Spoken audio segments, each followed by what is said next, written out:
Halo semuanya, perkenalkan nama saya Esteti Alma Burtarigan dengan NIM 2009040035.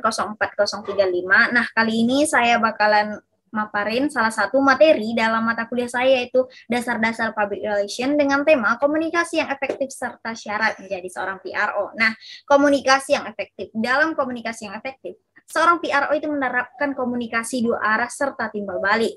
Nah, saat ini terjadi pergeseran atau perubahan komunikasi instruksi juga nih dalam sebuah perusahaan, di mana pihak manajemen menjadi lebih terbuka sebagai upaya dari pihak manajemen sendiri untuk membina hubungan dengan karyawan. Seperti yang kita tahu bahwa hubungan dengan karyawan sangat diperlukan. Nah, dalam lingkup intern sendiri ada beberapa hal yang dilakukan seorang PR ataupun sebuah perusahaan, yaitu yang pertama itu menciptakan house journal, berita seputar karyawan, manajemen, surat opini karyawan, dan sebagainya. Dan yang kedua yaitu menciptakan yang namanya laporan tahunan atau stockholder, di mana laporan tahunan ini sangat berguna bagi setiap keterbukaan dalam sebuah organisasi atau perusahaan. Nah, dalam lingkup eksternal, lingkup eksternal, kita juga menciptakan yang namanya house journal, seperti menunjukkan kepada internal dan eksternal, memaparkan atau memberikan berita-berita mengenai produk terbaru kita, opini-opini konsumen kita, dan lain-lain. Nah, yang kedua ada pers dan media. Nah, ketika menciptakan press release, surat-surat pembaca, dan lain-lain.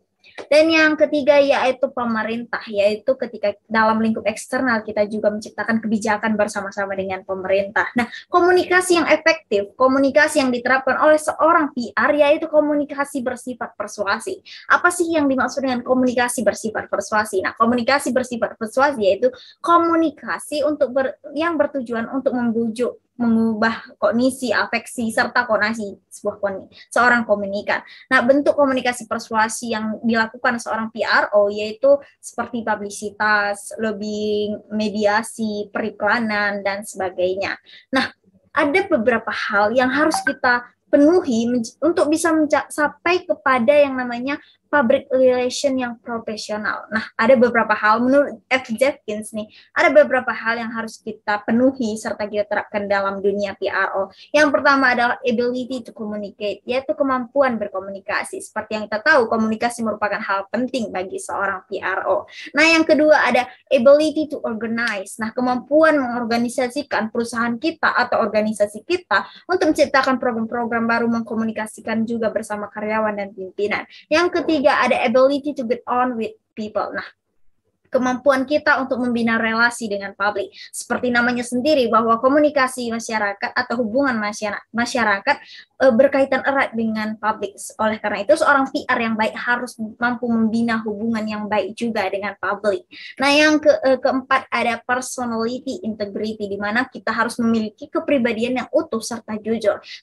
Sebuah perusahaan membutuhkan orang-orang yang memiliki kepribadian utuh serta jujur. Nah, yang terakhir ada imagination. Seorang PR nih, teman-teman, harus memiliki banyak imajinasi serta ide-ide kreatif yang timbul dalam diri mereka untuk bisa menciptakan program-program baru, hal-hal baru untuk menunjang kinerja perusahaan kita sendiri. Nah, demikianlah mungkin pembahasan kita mengenai komunikasi yang efektif serta syarat-syarat menjadi seorang PR. Nah, berkaitan dengan komunikasi yang efektif. Nah, seorang PR harus mampu berkomunikasi dengan para pekerja atau karyawan dalam sebuah perusahaan. Nah, seorang PR harus mampu mengkomunikasi atau berkomunikasi baik dengan atasan maupun pekerja paling bawah sekalipun. Nah, oleh karena itu, seorang PR yang baik atau untuk menjadi seorang PRO yang baik, kita harus memiliki kemampuan yang sudah dijelaskan oleh F. Jeffkins.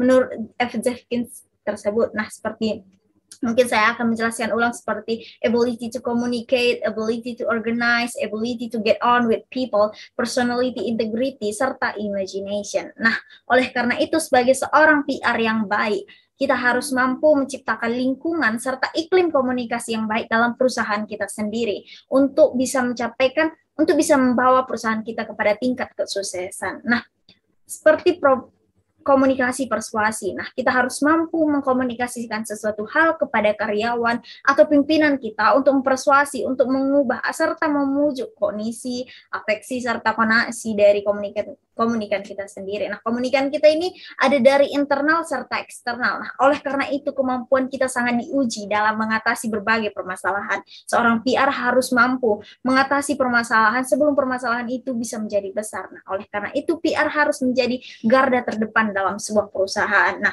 demikianlah komunikasi yang efektif serta syarat-syarat menjadi PR yang baik. Untuk menjadi PR yang baik, kita harus menerapkan hal-hal yang sudah dijelaskan oleh F. Jeffkins. Baiklah, demikianlah pemaparan materi saya pada hari ini. Saya Estetia Alma Brutarigan, pamit undur diri dan saya minta maaf apabila terjadi kesalahan pengucapan serta pemaparan materi yang kurang berkenan. Atas perhatiannya saya ucapkan terima kasih. Selamat pagi, sampai berjumpa kembali.